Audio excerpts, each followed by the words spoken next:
Hi friends, this is me Rananj Musharraf. ഇന്നത്തെ എൻ്റെ video എൻ്റെ സ്കൂളൊക്കെ വിട്ട് വന്നതിന് ശേഷമുള്ള ഒരു റുട്ടീൻ വീഡിയോ ആണ്.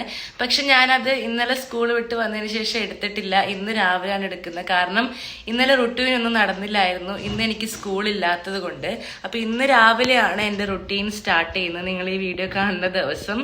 കാരണം ഞങ്ങൾക്ക് സ്കൂളില്ലാത്തത് ടീച്ചേഴ്സ് ട്രെയിനിങ്ങിലും പിന്നെ അലോട്ട്മെൻ്റ് ഒക്കെ ആയതുകൊണ്ടാണ് ഞങ്ങൾക്ക് ക്ലാസ് ഇല്ലാത്തത്. നിങ്ങൾക്ക് അങ്ങനെ ക്ലാസ് ഇല്ലാതെ നിങ്ങൾ ഫ്രീ ആയിരിക്കുവാണെങ്കിൽ കമൻറ്റിൽ അറിയിക്കാം.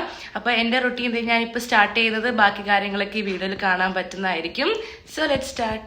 സോ ഗൈസ്, ഇപ്പോൾ ഒരു 11:30 മണിയൊക്കെ ആയിട്ടുണ്ട്. അപ്പം ഞാൻ ഇരുന്നു എൻ്റെ കാര്യങ്ങളൊക്കെ ചെയ്യാൻ വേണ്ടിയിട്ട്. എത്ര നേരം ഇരിക്കും എന്നറിയത്തില്ല. എന്തായാലും എല്ലാ സംഭവങ്ങളൊക്കെ ചെയ്ത് കഴിയുന്നത് വരെ ഞാൻ ഇരിക്കും. അപ്പം ഞാൻ ബുക്സും കാര്യങ്ങളൊക്കെ എടുക്കട്ടെ. ഹോംവർക്കൊന്നും അങ്ങനെ ഒരുപാടില്ല, പക്ഷേ കുറച്ച് അത്യാവശ്യമൊക്കെ പഠിപ്പിച്ചല്ലോ കുറേയൊക്കെ. അതൊക്കെ ഒന്ന് പഠിക്കണം. പിന്നെ കുറച്ച് കാര്യങ്ങളൊക്കെ ചെയ്യണം. അതൊക്കെയാണ് ഇപ്പോൾ ഉള്ളത്. നിങ്ങൾ കുറേ പേരൊക്കെ കമൻറ്റ് ഇട്ടിട്ടുണ്ടായിരുന്നു കഴിഞ്ഞ വീഡിയോസിൽ, നിങ്ങൾക്ക് ഇങ്ങനെ എവിടം വരെ എടുത്തു എന്നുള്ള കാര്യങ്ങളൊക്കെ. അപ്പോൾ എന്തായാലും ഇപ്പോൾ നിങ്ങൾക്ക് ഇതുപോലെ ഇങ്ങനെ ലീവൊക്കെ കിട്ടുമ്പോൾ നിങ്ങൾ പ്രൊഡക്റ്റീവായിട്ട് എല്ലാ കാര്യങ്ങളും ചെയ്യാറുണ്ടോ, നിങ്ങളുടെ ആ ഒരു റുട്ടീനൊക്കെ നിങ്ങൾ കണ്ടിന്യൂ ചെയ്ത് ഇപ്പോഴും പോകുന്നുണ്ടോ എന്നുള്ളത് നിങ്ങൾ കമൻറ്റിൽ അറിയിക്കുക.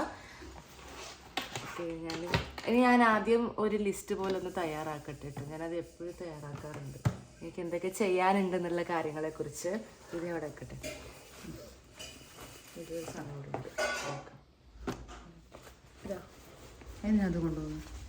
അതൊരാവശ്യമുണ്ട് എനിക്ക്. ഞാനിപ്പോൾ ഇതിൻ്റെ അകത്ത് എന്തൊക്കെയാണ് ഇത് റെക്കോർഡിൻ്റെ ഒക്കെ ഐറ്റംസ് ഒക്കെ ടീച്ചേഴ്സ് ഓരോ ഇങ്ങനെ പൈസകളൊക്കെ പറഞ്ഞിട്ടുണ്ട്. അപ്പോൾ അതൊക്കെ ഞാൻ എഴുതി വെച്ചു. ഇല്ല, എനിക്ക് പറഞ്ഞു. എന്താ ബ്ലൂ സാധനം? ഏത്? അത് ആക്ച്വലി എന്താണെന്നറിയോ, എല്ലാവരും കണ്ടാൽ കളിയാക്കുമായിരിക്കും. ഇതെൻ്റെ അടുത്ത് പഴയൊരു ബോക്സാണ്. അപ്പം ഞാൻ വിചാരിച്ച എന്തായാലും ഷാർപ്നർ ഇതിൻ്റെ അകത്ത് ഇട്ട് കൊണ്ടുപോകാന്ന്. കൊച്ചു കുട്ടിയാണെന്ന് ചോദിക്കും എല്ലാവരും. പിന്നെ ഒരു സംഭവം കാണിച്ചത് ഗൈസ്, ഇത് ഞാൻ പുതിയതായിട്ട് വാങ്ങിച്ച കണ്ണാടിയാണ്. ഓപ്പൺ ചെയ്ത് കാണിക്കുന്നില്ല, മിറർ അല്ലെങ്കിൽ ഇങ്ങനെ ജസ്റ്റ് കാണിക്കാം. മിറർ കണ്ടോ? എനിക്കിങ്ങനെ ഓപ്പൺ ചെയ്ത് ക്ലോസ് ചെയ്യുന്ന പോലത്തെ മിറർ വേണമെന്ന് ഭയങ്കര ആഗ്രഹം ഉണ്ടായിരുന്നു. ഈ ഫ്രണ്ടിലെ സാധനം നല്ല ക്യൂട്ടായിട്ടില്ലേ, കണ്ണടക്കും തുറക്കും. ഇതൊക്കെ കാണുമ്പോൾ പിന്നെ ഗൈസ് ഞങ്ങളടുത്ത് PDF സംഭവം. ഓക്കെ, കുറേ PDF ഞങ്ങളടുത്ത് എടുക്കാൻ പറഞ്ഞിട്ടുണ്ടായിരുന്നു. ഞാനിപ്പോൾ എല്ലാത്തിനും ഇങ്ങനെ പിൻ ചെയ്ത് വെച്ചു. സുവോളജി ബുക്കായിട്ട് വാങ്ങിച്ചില്ല. കാരണം എന്താണെന്ന് വെച്ച് കഴിഞ്ഞാൽ അതെനിക്ക് ഇനിയും ടീച്ചേഴ്സ് ടീച്ചേഴ്സ് ഇപ്പോൾ ചാപ്റ്റർ വൈസ് ആണ് അയക്കുന്നുള്ളത്. പിന്നെ അങ്ങനെ ബുക്ക് ഇങ്ങനെയാണ് എനിക്ക് ഒന്നുകൂടി നല്ലതെന്ന് വിചാരിക്കുന്നു. ഇല്ല, അതാണ് നമുക്ക് ആവശ്യമുള്ള ചാപ്റ്ററിന് മാത്രം കൊണ്ടുപോയി. ഇത് ഫിസിക്സ്, ഇത് സുവോളജി, ബോട്ടണി ടീച്ചർ ഈ ടെക്സ്റ്റിൻ്റെ തന്നെയാണ് തന്നിട്ടുള്ളത്. പക്ഷേ ഇപ്പോൾ എടുക്കുന്നുള്ള ചാപ്റ്ററിൻ്റെ PDF അയച്ചിട്ടുണ്ടായിരുന്നു, പക്ഷെ അത് എടുക്കാൻ വിട്ടുപോയി. അപ്പോൾ അത് എടുക്കണം. അപ്പോൾ ഇത് സുവോളജിയാണ്. കെമിസ്ട്രി ഞങ്ങൾക്ക് 2 ടീച്ചേഴ്സായിട്ടാണ് എടുക്കുന്നത്. അപ്പോൾ ഒരാൾ സൊല്യൂഷൻസും ഒരാൾ ഇലക്ട്രോ കെമിസ്ട്രിയാണ് എടുക്കുന്നുള്ളത്. അപ്പോൾ അങ്ങനെയാണ് സംഭവം. പക്ഷെ ഇപ്പോൾ ജസ്റ്റ് സ്റ്റാർട്ട് ചെയ്തിട്ടേ ഉള്ളൂ. ഈ കാര്യങ്ങളൊക്കെ പഠിപ്പിച്ചു. ഇതിലും ഇവിടെ ഈ സംഭവങ്ങളൊക്കെ പഠിപ്പിച്ചു കഴിഞ്ഞു. അപ്പോൾ PDF ഒക്കെ ഞാൻ വിചാരിക്കുന്നു ഗൈസ്, എനിക്ക് ഒരു ദിവസം എന്തായാലും ഈ 2 PDF കൊണ്ടുപോകാനുണ്ടാകും. പിന്നെ ഇതുണ്ടാകും, പിന്നെ ബോട്ടണി ഉണ്ടാകും, പിന്നെ ഫിസിക്സും ഉണ്ടാകും. അപ്പോൾ ഇതൊക്കെ കൂടി ഒരു ഫയൽ ഞാൻ എന്തായാലും വാങ്ങിക്കാൻ വിചാരിക്കുന്നുണ്ട്. അപ്പോൾ അതിൻ്റെ അകത്ത് ഇങ്ങനെ ഇട്ടിട്ട് ഒറ്റയടിക്ക് കൊണ്ടുപോകാമല്ലോ. അപ്പോൾ അങ്ങനെയാണ് സംഭവങ്ങളൊക്കെ. പിന്നെ ഇംഗ്ലീഷ് ഹിന്ദി ടെക്സ്റ്റ് ഇതാ ഇവിടെ. അപ്പോൾ എന്തായാലും ഞാൻ സംഭവങ്ങളൊക്കെ എനിക്ക് ചെയ്യാനുള്ളതൊക്കെ എഴുതിയിട്ട് ഞാൻ സ്റ്റാർട്ട് ചെയ്യട്ടെ. അപ്പോൾ ഓരോന്നായിട്ട് ഞാൻ വരുമ്പോൾ കാണിച്ചു തരാം. ഇപ്പം നിർത്തി എന്നുള്ളതും ഞാൻ പറയാം. ഓക്കെ, അപ്പോൾ ഇത് എഴുതാം അല്ലേ? എഴുതാം. ഇത് ഞാൻ അവസാനം മാറ്റിയേക്കാം. അല്ല, ഈ കളർ വേണ്ട, വേറെ കളർ. കഴിഞ്ഞ ദിവസം ഞാൻ പച്ചയിൽ എഴുതാം, ഇപ്രാവശ്യം ബ്ലൂവിൽ എഴുതാം.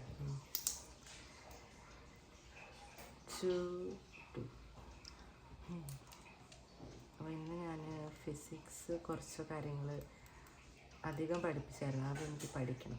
അപ്പോൾ ഫിസിക്സ് സ്റ്റഡി. പിന്നെ മാത്സ് പറഞ്ഞല്ലോ, മാത്സ് മെട്രിസസ് കഴിയാനായി. അപ്പോൾ അതും ടീച്ചർ ഞങ്ങളടുത്ത് പറഞ്ഞിട്ടുണ്ടായിരുന്നു, വീട്ടിൽ പോയിട്ട് അന്നത് ചെയ്യിപ്പിച്ച പ്രോബ്ലം ഒരു 3-4 വട്ടം ചെയ്ത് നോക്കണം. പിന്നെ NCERT ടെക്സ്റ്റിൽ എല്ലാ പ്രോബ്ലംസും ചെയ്ത് നോക്കണം എന്നൊക്കെ. അപ്പോൾ അതും ചെയ്യണം. പിന്നെ ഏതാണ്, കെമിസ്ട്രി ഉണ്ട്, ബോട്ടണി ഉണ്ട്. ബോട്ടണിയും കുറേ പഠിപ്പിച്ചു. അതൊക്കെ സ്റ്റഡിയാണ്. ഓക്കെ, അപ്പോൾ എന്തായാലും അത്യാവശ്യം സമയമാകും. പക്ഷെ എല്ലാം കുറേ ഇല്ല, കുറച്ചൊക്കെ തന്നെയാണുള്ളത് ഗൈസ്. അപ്പോൾ ഹിന്ദിയിലും ടീച്ചർ ചാപ്റ്റർ എടുത്തായിരുന്നു. അപ്പം അത് അന്ന് വന്നിട്ട് വായിക്കണം വിചാരിച്ചു. കഴിഞ്ഞ വർഷം ഞാൻ വായിച്ചിട്ടേ ഇല്ലായിരുന്നു. അപ്പോൾ അന്നൊന്നും എടുക്കുന്ന വായിക്കണം. ഇംഗ്ലീഷ് ഇല്ലായിരുന്നു ഇന്നലെ. അപ്പോൾ ഇത്രയാണ് എനിക്കുള്ളത്. Physics, maths, chemistry, botany, Hindi. Zoology ഇല്ലായിരുന്നു, ഇംഗ്ലീഷ് ഇല്ലായിരുന്നു. അപ്പോൾ ഇതാണ് ഇന്ന് ചെയ്യാനുള്ളത്. എന്തായാലും ഹോംവർക്ക്സ് ഒന്നും ഇന്നലെ ഇല്ല, രക്ഷപ്പെട്ടു. അപ്പോൾ ഇത് ഇവിടെ തന്നെ വെക്കാം, കഴിയുമ്പോൾ എടുത്ത് കളയാം. ഇപ്പം എന്താ പഠിക്കുന്നതോ? പഠിക്കാനേ ഉള്ളൂ, വേറെ ചെയ്യാനൊന്നുമില്ല. അപ്പൊ കഴിച്ച് എനിക്ക് പഠിക്കാനുള്ളത് ബോട്ടണി ഇതുണ്ട്, പിന്നെ സുവോളജി അത് മിനിഞ്ഞാന്ന് എടുത്തതാണെങ്കിലും എനിക്കിത് പഠിക്കാനുണ്ട് ഈ സംഭവങ്ങളൊക്കെ. അപ്പൊ അത് ഉണ്ട്. പിന്നെ അതുപോലെ തന്നെ ഇത് ഇതാ കെമിസ്ട്രി ഇത് ജസ്റ്റ് ഞാൻ പറഞ്ഞില്ലേ കുറച്ച് കാര്യങ്ങളെ എടുത്തിട്ടുള്ളൂ, സിമ്പിൾ ആയിട്ടുള്ളതാണ്. പിന്നെ ഇലക്ട്രോ കെമിസ്ട്രിയും ജസ്റ്റ് എടുത്തിട്ടേ ഉള്ളൂ. അപ്പൊ അത് കുറേ ഇല്ല, അതാണ് ഞാൻ പറഞ്ഞത്. പഠിക്കാനുണ്ടെങ്കിലും ഒരുപാടില്ല, ഇംഗ്ലീഷാണ്. പിന്നെ ഇത് മാത്സ് ഈ പറഞ്ഞ പോലെ തന്നെ ടീച്ചർ ഹോംവർക്ക് ഒന്നും തന്നിട്ടില്ല, പക്ഷെ കുറേ പുതിയ ടോപ്പിക്സും കുറച്ച് പ്രോബ്ലംസ് ഒക്കെ ചെയ്യിപ്പിച്ചു. അത് ഇതാണ്. അപ്പോൾ ഇതൊക്കെ ഒന്ന് ജസ്റ്റ് നോക്കണം. പിന്നെ അതുപോലെ തന്നെ ഫിസിക്സ് ടീച്ചർ ഞങ്ങൾക്ക് PDF നോട്ട്സിൻ്റെ കാര്യം, ഫിസിക്സ് ടീച്ചർ നോട്ട്സിൻ്റെ കാര്യം ടീച്ചർ ഇപ്പോൾ പറഞ്ഞിട്ടില്ല. ടീച്ചർ പറഞ്ഞത് നെക്സ്റ്റ് ക്ലാസ് തൊട്ട് നമുക്ക് നോട്ട്സ് ഒക്കെ എഴുതിയിട്ട് പോകാം. അതായത് ലെക്ചർ നോട്ട്സ് ഇപ്പോൾ ഒന്നും ചെയ്യിപ്പിച്ചിട്ടില്ല, ഇപ്പോൾ PDF വെച്ച് തന്നെയാണ് ഞങ്ങൾ പോകുന്നത്. അപ്പോൾ അത് നോക്കിയിട്ടാണ് പഠിക്കാനുള്ളത്. അപ്പോൾ ടൈം ഇതിപ്പം 11:30 ആയില്ലേ, ഇതൊക്കെ ഇങ്ങനെ ചെയ്ത് പതുക്കെ ഒക്കെ ആകുമ്പോൾ, അപ്പോൾ ഈ വർക്കുകളൊക്കെ ചെയ്ത് കഴിയുമ്പം ഒരു ഏകദേശം 2 മണിയാകുമ്പോൾ കഴിയും. 2 മണിയാകുമ്പോൾ ഇതെല്ലാം എനിക്ക് ചെയ്ത് കഴിയും. അപ്പം അങ്ങനെയാണ് ഞാൻ വിചാരിച്ചിട്ടുള്ളത്. അപ്പോൾ എന്തായാലും ഞാൻ ചെയ്യാൻ സ്റ്റാർട്ട് ചെയ്യാം അല്ലേ. പിന്നെ ഒരു കമന്റിന്റെ ഹാൻഡ് റൈറ്റിംഗ് അങ്ങനെ സംഭവം ഉണ്ട് അല്ലേ. അതെന്താന്ന് വെച്ചാൽ എനിക്ക് ഈ കഴിഞ്ഞ ദിവസം ഒരു കമന്റ് വന്നിട്ടുണ്ടായിരുന്നു ഗൈസ്. അതെന്താ വെച്ചാൽ ഞാൻ നോട്ടൊക്കെ കാണിച്ചായിരുന്നല്ലോ, ഹാൻഡ് റൈറ്റിംഗ് നന്നാക്കണം കേട്ടോ എന്ന് പറഞ്ഞിട്ടൊരു കമന്റ് എനിക്ക്. അതായത് ഇപ്പം എന്റെ പണ്ടോട്ടുള്ള വീഡിയോസ് ഒക്കെ കാണുന്നവർക്കാണെങ്കിൽ അറിയായിരിക്കും. അതായത് ഞാൻ പണ്ട് സ്കൂളിൽ പഠിക്കുന്ന ടൈമിൽ നല്ല ഹാൻഡ് റൈറ്റിംഗ് ആയിരുന്നു എനിക്ക്. അപ്പൊ സ്കൂളിൽ നിന്നൊക്കെ ടീച്ചേഴ്സ് എന്ത് ആവശ്യത്തിനും നോട്ട്സ് എന്റേതാണ് വാങ്ങിക്കാറ്, നോക്കാനും കൊടുക്കാനൊക്കെ ആയിട്ട്. അപ്പൊ അതുകൊണ്ട് തന്നെ ഇപ്പൊ ഞാൻ ഹാൻഡ് റൈറ്റിങ്ങിന്റെ കാര്യം ഒട്ടും ശ്രദ്ധിക്കാറില്ല ഗൈസ്. സ്പീഡിൽ എഴുതി പോകാറാണ്. കാരണം അതല്ലല്ലോ നമുക്ക് ഇമ്പോർട്ടൻറ്റ്. നമുക്ക് പെട്ടെന്ന് എഴുതിയിട്ട് നമ്മുടെ കാര്യങ്ങളൊക്കെ ചെയ്ത് നമുക്ക് പഠിക്കാനുള്ളതാണ് ഏറ്റവും ഇമ്പോർട്ടൻറ്റ്. അതുകൊണ്ട് ഇപ്പൊ ഞാൻ ഹാൻഡ് റൈറ്റിങ്ങിന് ഒരു ഇമ്പോർട്ടൻസും കൊടുക്കാറില്ല. എൻ്റെ സൗണ്ട്. അപ്പോൾ ഞങ്ങൾ ഇതുപോലത്തെ അധികവും ഇങ്ങനത്തെ എന്തെങ്കിലുമൊക്കെ നെഗറ്റീവ് കമൻറ്റ്സ് വരുമ്പോൾ ആദ്യം നോക്കാറെന്താ വെച്ചാൽ അവർ നമ്മുടെ നല്ലൊരു ആദ്യം തൊട്ടേയുള്ള സപ്പോർട്ടർ ആണോ എന്നുള്ളതാണ്. കമന്റ് മുമ്പ് ഇതിനിട്ട ആളാണോ എന്നൊക്കെ നമുക്ക് നോക്കാൻ പറ്റും കേട്ടോ, അതൊക്കെ നമുക്ക് കാണാൻ പറ്റും. അപ്പോൾ ഞാൻ നോക്കിയപ്പം ഈ കമന്റ് ആദ്യമായിട്ട് ഇടുന്ന ഫസ്റ്റ് ടൈമാണ് ഇയാൾ കമന്റ് ഇടുന്നത് തന്നെ. അപ്പോൾ അങ്ങനെയുള്ള ഫസ്റ്റ് ടൈം അധികം നെഗറ്റീവ് കമന്റ്സ് അങ്ങനെയാണ് ഉണ്ടാകാറ്. അങ്ങനെ ഫസ്റ്റ് ടൈം കമന്റ് ഇടുന്നവരുടെ ആണെങ്കിൽ ഞങ്ങൾ നെഗറ്റീവ് എന്ന് പറയാൻ മാത്രം എന്താണ്, അങ്ങനത്തെ എന്തെങ്കിലുമൊക്കെ ഉണ്ടെങ്കിൽ അത് ഫസ്റ്റ് ടൈം കമന്റ് ഇടുന്ന ആളുകളായിരിക്കും. അപ്പൊ ഞങ്ങൾ എന്താ ചെയ്യുക, അങ്ങനെയുള്ള കമന്റ്സ് ഫസ്റ്റ് ടൈം ഇടുന്നവരാണെങ്കിൽ ഞങ്ങൾ അവരെ ബ്ലോക്ക് ചെയ്യത്തില്ല, ഞങ്ങൾ അവരെ ഹൈഡ് യൂസർ അടിക്കും.